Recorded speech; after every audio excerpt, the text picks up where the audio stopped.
Hey everyone, welcome to my first class. This is camera lessons, the very basics. Today we're going to be talking about the camera body and all of its buttons.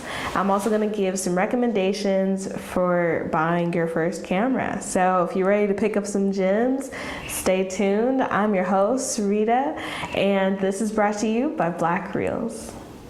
So I've had a lot of friends and people ask me, what camera do I buy as my first camera? What am I looking for? How much should I be spending?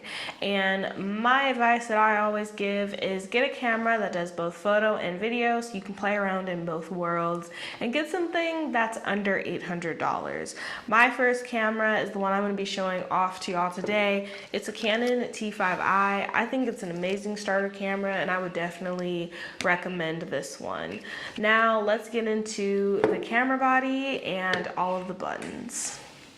So the first part that we need to know is the difference between like the camera body itself and the entire camera. So the camera body is just the square piece of the camera.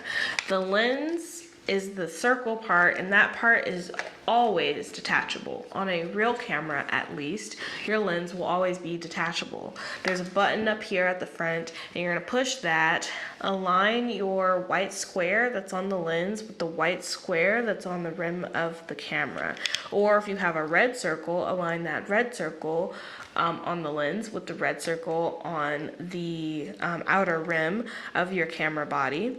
And when you align those two and turn it clockwise, it'll click and you'll have your lens on there. You can interchange your lenses, and so this is why sometimes when you're looking at camera prices, you will find that some camera bodies can be $5,000–$10,000. It only comes with a body, which is this part, and this is the lens. So it's very important to know that they're different things. We're gonna just go ahead, jump right in and get started. This is our lens strap. This is pretty important. It keeps everything like secure. It never falls off. You want to make sure you have one of those. Then you have your LCD screen that flips out and all around. That's very nifty.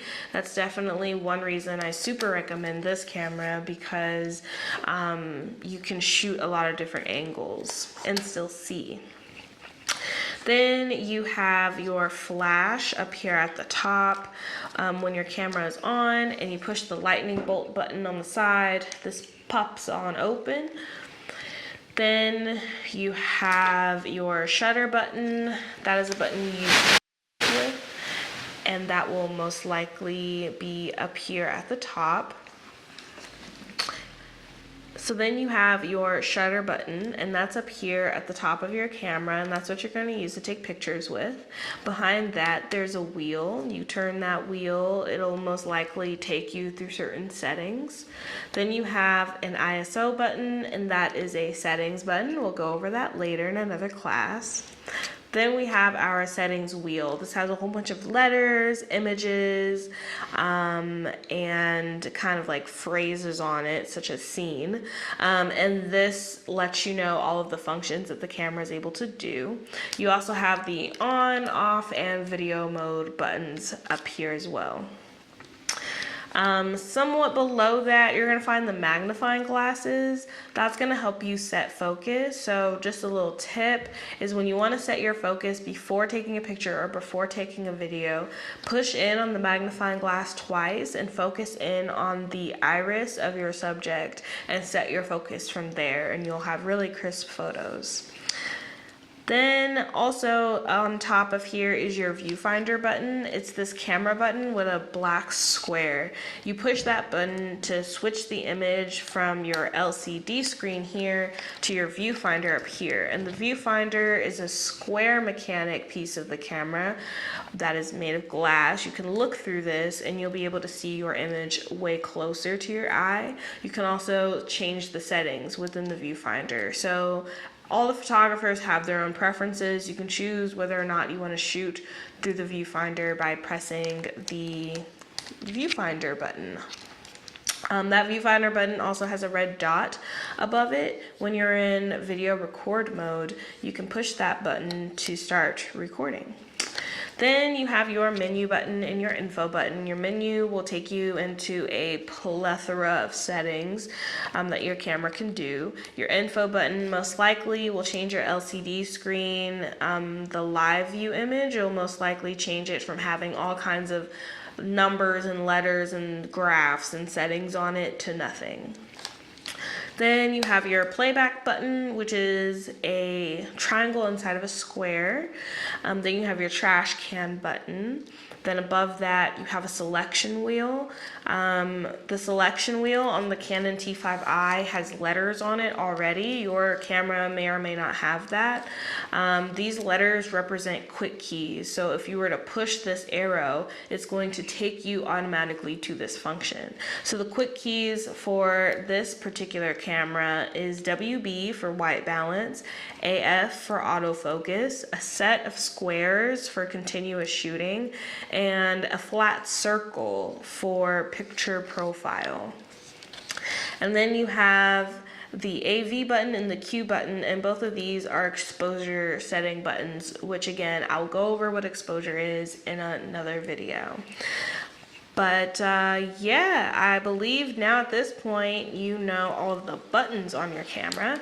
Your camera also has a few cubbies in it. This one on the right side has an SD card holder. The SD card is a memory card. You're always going to need a memory card inside of your camera in order to capture and hold your image. When you're pushing the playback button, that's what you're looking at, what you've previously captured. On the bottom here, you're gonna have your battery pack. On the side, you're gonna have an HDMI port and an AV out digital port. These are both cords that you can use to take the signal from inside the camera to outside to an external source.